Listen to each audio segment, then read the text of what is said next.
Hi, I'm Umbreon Libris, and this is my Pokémon Violet adventure journal, where we descend into Area 0. But for some reason the elevator doesn't go all the way down. It seems really strange that it only goes a little bit, and then you have to glide down the rest of the way on Miraidon's back. And honestly, 4 people on Miraidon's back feels like a lot. I think it's way too much weight for us to put on its back, and gliding down like this is completely reckless! We survived the descent, somehow, and Area 0 looks really cool. The first thing that stands out to me is that... Wait, hang on. What was that? This dialogue goes by too fast. I find this really annoying. I can't run and read at the same time, and this dialogue has great backstory and character interactions, but I missed a fair bit of it just because I can't keep up. But the music is really good here. I like this combination of like classical and traditional, but also futuristic, and it's also really chaotic and really mysterious all at the same time. It reminds me of The Ancient Retreat, which was my favorite track from Legends, in how it's really unsettling. It's great. I really like how the whole crew kind of runs together, but if these guys can run with me but also ahead of me, if they can travel with me while still feeling like independent entities, why can't Pokemon do that? Like, every Pokemon that I've sent out of its Pokeball so far runs behind me, so they really feel like they're following rather than traveling with me. So if they can get these characters to travel alongside me in a really satisfying way, I don't know why they don't do it for the Pokemon. This game really loves its sparkly particle effects, doesn't it? The glittery dust in the winds kept catching my attention and making me think that there was something to pick up on the ground. Area 0 also continues the tradition in this game of weird glitches. I go into this corner and I get ambushed by a giraffe rig, and because there's no space for me to move backward, I don't, and my Pokemon is nowhere to be seen. But not to worry, I can still recall it, and then toss Mjolnir off the cliff. When we finally reach one of the research stations, I'm confused why I'm the one who presses the buttons to unlock the locks. I thought Penny was here to deal with the tech stuff, and it just seems to make sense that disabling some kind of software lock would be up her alley and not something that I just have to press a button to do. In the end, there's not really a reason for Penny to be here. Like, I like Penny and I'm glad to have her company, but throughout this entire section, she doesn't actually do anything.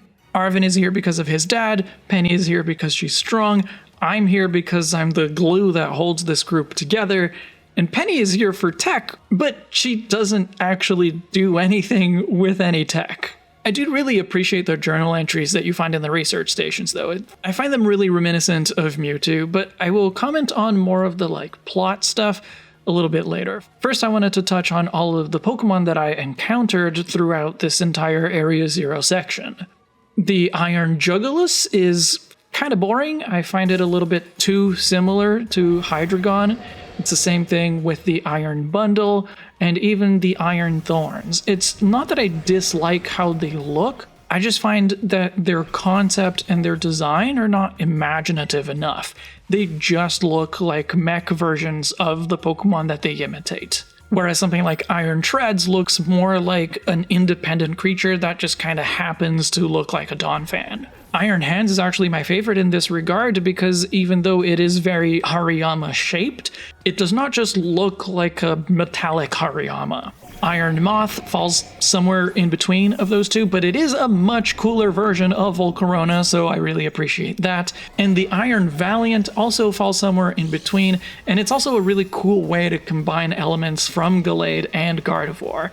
I also like that all of these future Pokemon retain one type from the original and change the other, except for the Iron Valiant combining the secondary types of Gardevoir and Gallade.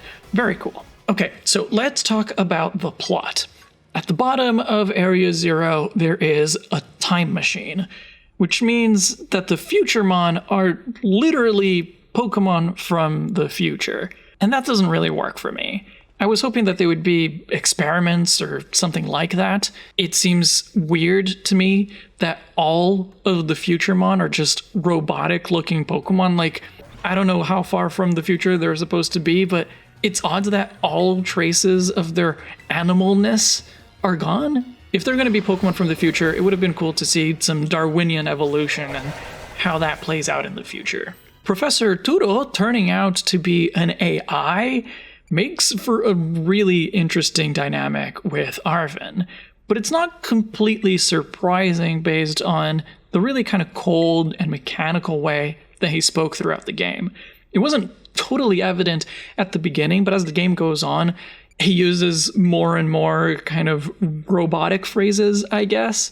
And so by the time the real reveal happens, it's not a huge surprise.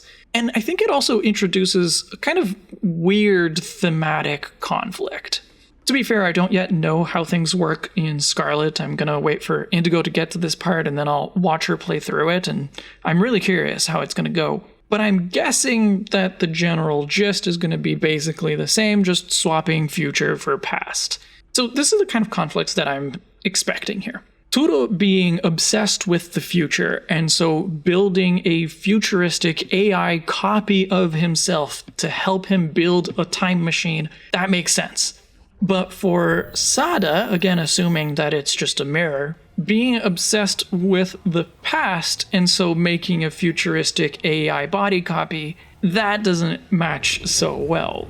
But on the other hand, Sada's motivation to bring back Pokemon from the dead, that makes sense. It's a very kind of Jurassic Park thing, and it also matches with fossil Pokemon in previous games. You can understand the motivation to give life back to these creatures.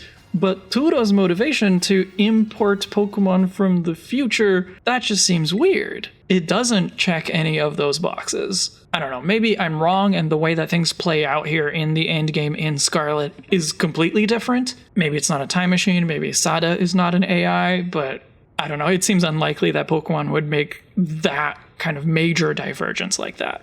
The battle against our new friend Al Turo was tough and pretty even. Battling Pokemon that you've never seen before and you don't know what their types are ahead of time certainly presents an additional challenge. But I think I might have won the first time, if not for Mjolnir missing Play Rough again. In the end, it came down to a kill or be killed kind of situation, and Boggs actually managed to survive a Psycho Cut from the Iron Valiant, but was not able to return the damage in kind, and a second Psycho Cut took him out. I took that opportunity to double check all of the types of the Pokemon in the Pokedex before going in for the rematch, just to make sure that I was really prepared. And I saw this really interesting silhouette for a Pokemon that I haven't seen. I kind of suspect that it might be one of the Scarlet exclusives, but it looks really cool and I'm excited to see the real thing. The rematch against Al goes much better, and it seems like it's going to be a clean win until Mjolnir, the reliable partner, misses Play Rough one more time. I'm starting to think I need to revoke that title. But then, Punk misses it too! But thankfully, I'm not quite done for yet, and Palindrome is able to take out the Iron Valiant with Psychic. It seems that it's over at this point. But then, the Paradise Protection Protocol kicks in, and we end up with a Miraidon versus Miraidon battle. I don't know how much of this battle is scripted, but it feels scripted. A lot of it just happens in really convenient ways for storytelling, but even then, the battle still feels thrilling. So even though I'm a little bit iffy on the plot here, the battles at the end were really good.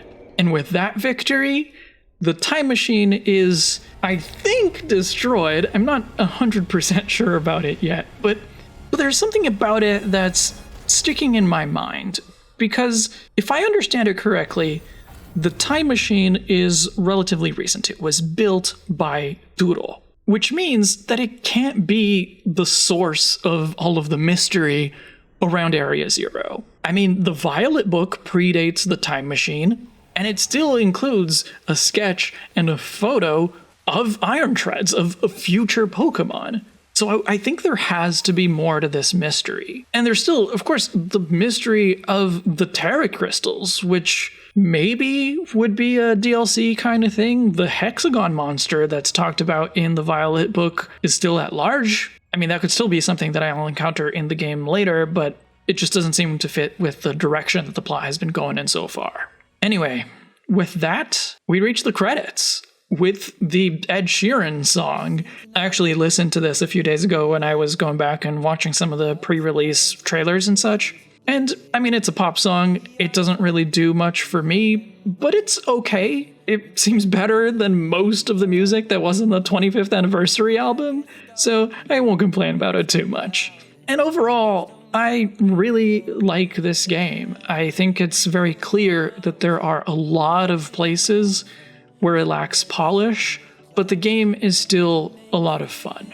But of course, we're not completely done here yet. And I'm called into the director's office. We'll see what's up tomorrow. Thanks for listening. I'll see you in the next chapter.